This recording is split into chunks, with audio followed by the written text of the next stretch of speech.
Halo, Assalamualaikum warahmatullahi wabarakatuh. Kembali bersama saya Prasetyo Dwi. Kali ini saya akan membagikan langkah perhitungan untuk uji coba validitas ya. Nah, untuk kali ini uji validitasnya itu dengan rentang 1 sampai 4. Dan ini saya sudah ada ya sebagai contoh untuk langkah perhitungannya dengan alternatif jawaban 1 sampai 4. Nah, untuk 1 itu alternatif jawabannya sangat tidak setuju. Dan yang kode 2 ini untuk alternatif jawaban tidak setuju. Dan yang ketiga itu ragu-ragu ataupun setuju. Itu nanti bisa menjadi dua anggapan ya nantinya antara ragu-ragu dengan setuju. Dan yang terakhir 4 itu sangat setuju ataupun setuju seperti itu. Dan juga ini yang akan saya bagikan bisa juga menjadi 5 alternatif jawaban dengan kode kalau 5 alternatif jawaban, 3 ini ragu-ragu, 4 setuju, dan 5-nya sangat setuju. Dan kali ini untuk langkah perhitungan yang akan saya berikan contoh ataupun tutorial 1 sampai 4 alternatif jawabannya saja ya. Lalu ini sudah ada data sebarannya. Sebagai contoh ada 15 butir pernyataan. Dan untuk Y ini merupakan jumlah tiap butir per responden. Nah, seperti ini ya. Jadinya di blok untuk butir pernyataan per responden. Butir pertama sampai butir terakhir. Nah, ini merupakan rumusnya ya di dalam Excel. Seperti itu. Dan untuk rumus Y kuadrat atau Y pangkat 2 itu merupakan pangkat dari 56. Dan ini rumusnya ya. Sederhana saja rumusnya. Seperti itu. Dan setelah itu kita copy pastekan saja sampai responden terakhir. Nah, seperti ini.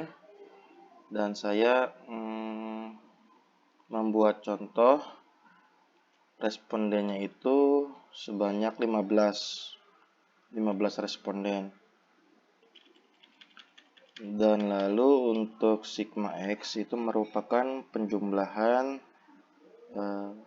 per butir dari seluruh responden.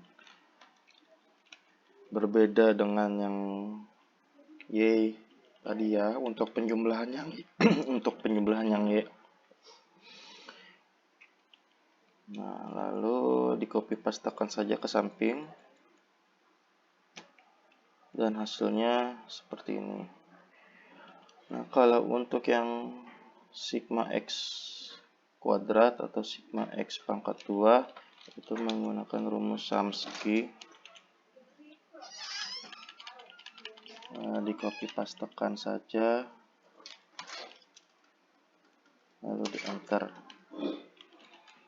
Nah, lalu di copy pastekan saja ke samping. Dan ini rumusnya. Nah, kalau untuk yang N ini jumlah responden ya. itu rumusnya menggunakan rumus count seperti itu. Nah, kalau untuk yang R hitung menggunakan rumus Corel. Ini saya ulangkan ya untuk rumusnya. Corel di blok dari responden yang pertama pada butir pernyataan 1 sampai responden terakhir pada butir pernyataan nomor 1. Lalu di setiap komputer ataupun laptop itu berbeda ya. Ada yang menggunakan koma, ada yang menggunakan titik koma sesuai dengan yang berada di tampilkan ataupun yang tertera yang seperti ini.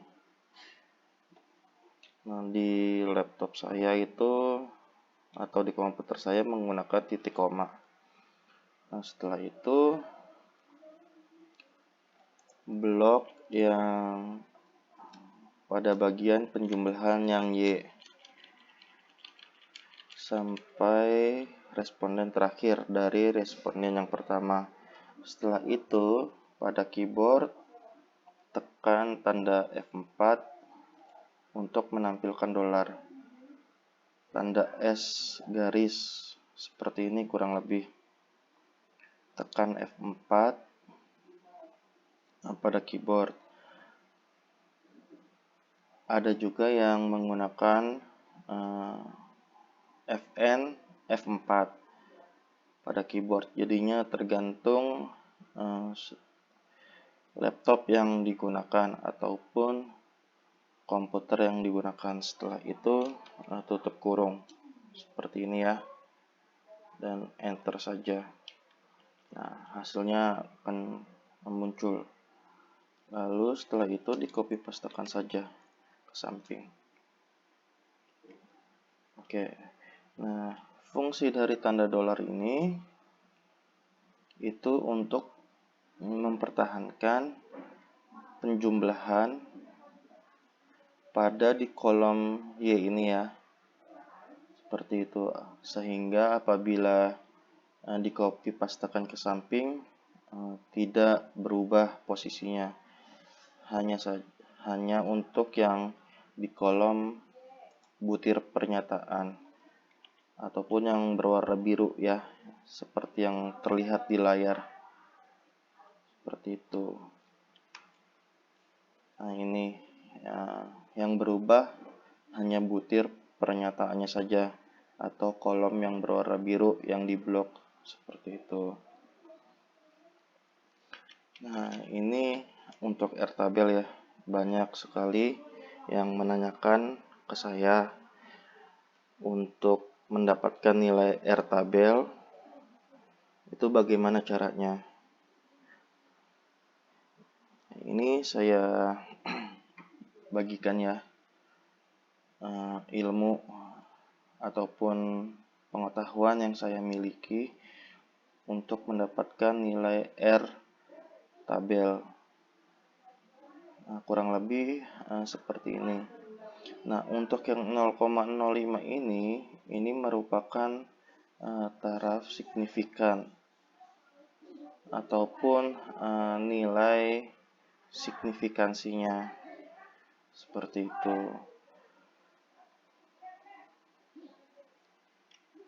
Nah, setelah itu baru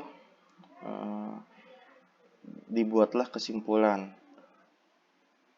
Nah, aturannya itu apabila nilai R hitung lebih besar dari nilai Airtable itu dinyatakan valid.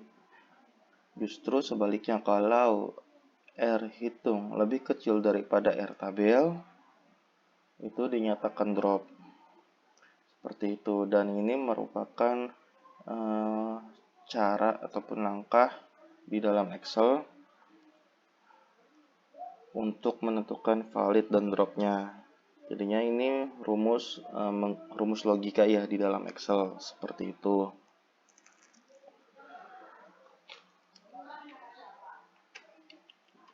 Dan untuk rekapitulasi secara keseluruhan, saya membuatnya di sheet ataupun di lembar kerja yang lain. Nah, ini untuk sebaran rumusnya ya. Untuk N pada nomor responden yang pertama atau butir pernyataan yang pertama itu ini seperti ini, sigma X ini menggunakan sum. Kalau untuk sigma X kuadrat menggunakan Chomsky. Untuk R hitung itu menggunakan Corel ya. Untuk yang R tabel yang tadi sudah dijelaskan, 0,05 ini merupakan taraf signifikansi. Dan untuk kesimpulan yang drop dan valid seperti ini bentuk rumusnya di dalam Excel. Ya, sekian tutorial langkah perhitungan dan juga rumus-rumus pada perhitungan uji validitas. Sekian dari saya. Akhir kata, wassalamualaikum warahmatullahi wabarakatuh.